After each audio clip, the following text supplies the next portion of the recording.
I dumped my girlfriend over a creepy joke she made regarding our intimate life, and now I can't tell anyone I know without looking like a psycho. My 23 male, ex-girlfriend, 25 female, and I were together for just under 8 months, and we clicked. Got along like a house on fire from the moment we met. We had a lot in common, from our morals, to our goals, to our taste in music. My family? They love her. Probably more than they do me. My mom wanted a daughter so bad she couldn't stand it growing up. She had 4 sons before she just gave up. It was probably 3 months ago now that we had been on the couch while I watched a movie and she scrolled TikTok. Not a TikTok hate post. Scrolling can be fun. I'm just more of a YouTube guy. Speaking of showing me videos, she showed me one of a man holding his son and dancing to a song. She laughed and said something about how good I would look as a dad, which was pretty weird considering, as far as I knew, both of us were child-free by choice. God knows I am. I tried to take it as a joke and mention that it was too bad, so sad, she would never know. I thought she would respond with something about how there's nothing sad about avoiding it or something. She has never given me indication before this that she wanted children.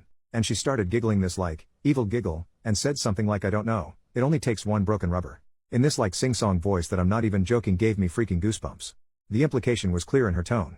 Was she making a joke about poking holes in condoms? To me? For real?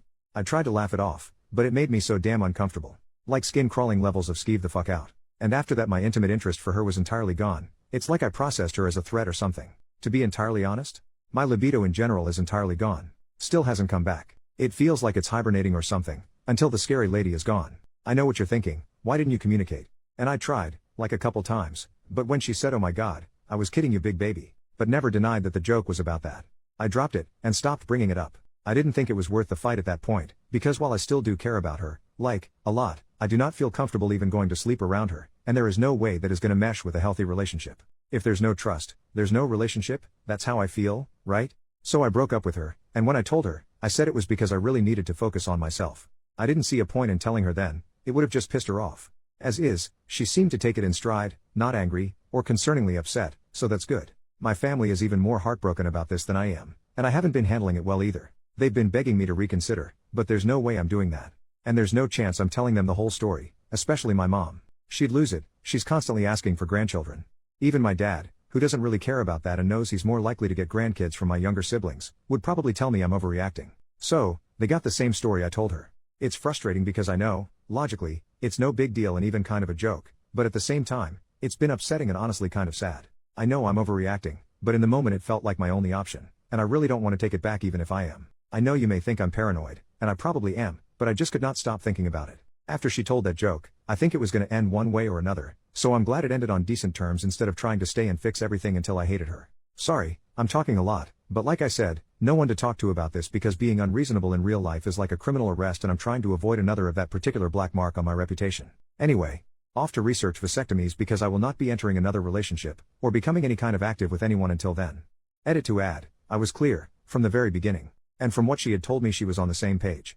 I would never have dated her for 8 months if I thought she wanted kids, because I wouldn't want to waste someone's time like that. If she wanted kids she could have just said so instead of whatever that was. Also, someone asked me if I was responsible for taking care of my siblings growing up. I am the eldest and the next oldest is 16. You would be correct that this is a big reason that I don't want children. My dad and I get along okay now, but my mom and I still fight about it a lot because the way she sees it, it was my responsibility to take care of my brothers the way I did, and it's just the way things are. Apparently when I have kids I'll know. My mother had been a stay-at-home mom, but I still remember each time she got pregnant the way my list of crap would grow.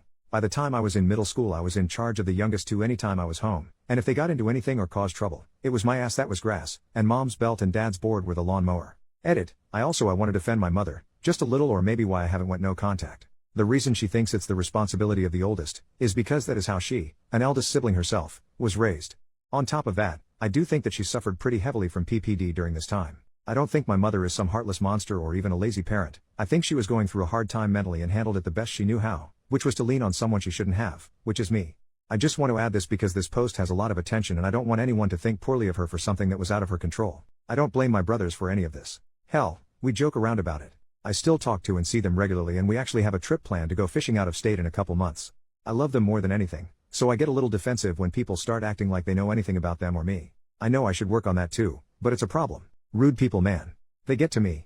I know I should go to therapy, and I've tried, but there aren't many options without a waitlist near me, so I'm kind of at a standstill. The fact of it is, even if the therapist changed my fears, I know what I want from life and it isn't children. I've done my time changing diapers and such and I really don't want to go back to the most miserable time in my life. Before anyone asks, yes, my ex knew all of this. Update 2 months later. Well, I never ever thought I would update, but I have one lol. Like I thought I had lost the password to this account and everything, but it was saved in the notes on my laptop. This isn't much of an update, but I can say that I did end up telling my friends more about the breakup, after I found out my ex is trying for a baby with her new boyfriend, who also happens to be her ex. Also, I wasn't stalking her to get this information. I live in a small town, and 2 of my friends came to me and told me. They said they didn't want me to find out from someone else, but I didn't really care outside of the relief that now I was sure that she wasn't pregnant during the breakup, something that had been giving me nightmares. They calmed down. Apparently both of them thought I would react badly to the information and spiral or something. Whatever. I know a lot of people said I had taken a joke and overreacted, was a cruel-hearted and evil misogynist trying to control her body and everything else, but this just confirmed to me that she was never joking. I mean, it's been a little over 2 months since the breakup, and she's trying to have a baby. I'm not angry at her anymore, not at all. In fact, I'm happy for her, because if this is what she wants, good for her. I just wish she could have told me sooner, so as to not waste either of our times. I've been working on getting a vasectomy, but as of now it hasn't happened yet. But as I mentioned in the last post, I won't be intimately or romantically active to any degree with anyone but my hand until that's completed. I think I'm lightly traumatized. This is a joke, you can laugh. What else? I'm thinking about getting a new dog? I have nothing else to add here, but thanks anyway. OP on his final thoughts of getting a vasectomy. OP, yeah, I explained it in the last post to a degree, but I didn't really get into my medical anxiety. I have it really bad, and even when I made my last post I knew I was going to have to get one, because I realized trusting someone else with my future, no matter how trustworthy they may seem, isn't enough. I have never, and never intend to make love without a rubber. Even after the vasectomy, and every woman I've been with intimately has expressed that they are also child-free, and are on birth control of some kind. I am not into taking chances. I wouldn't mentally be able to handle having a child, and I would be a terrible father. I knew it was my time to take it into my own hands after last time, but was still extremely nervous, to the point that I was considering becoming celibate, just to avoid the possibility altogether. It was actually the men, and wives of men on Reddit who reached out after my last post, and explained that they understood the nerves, and they were natural, but that it really wasn't as scary, or as painful as it sounds. I am very thankful for that, because it helped me to get up the balls, pun not intended, to bring it up with my doctor and start the process. Some even gave me advice on how to deal with the healing process, which I have fully taken under advisement. I'm hoping that afterward I feel the same way they do, confused and frustrated with myself as to why I didn't do it sooner.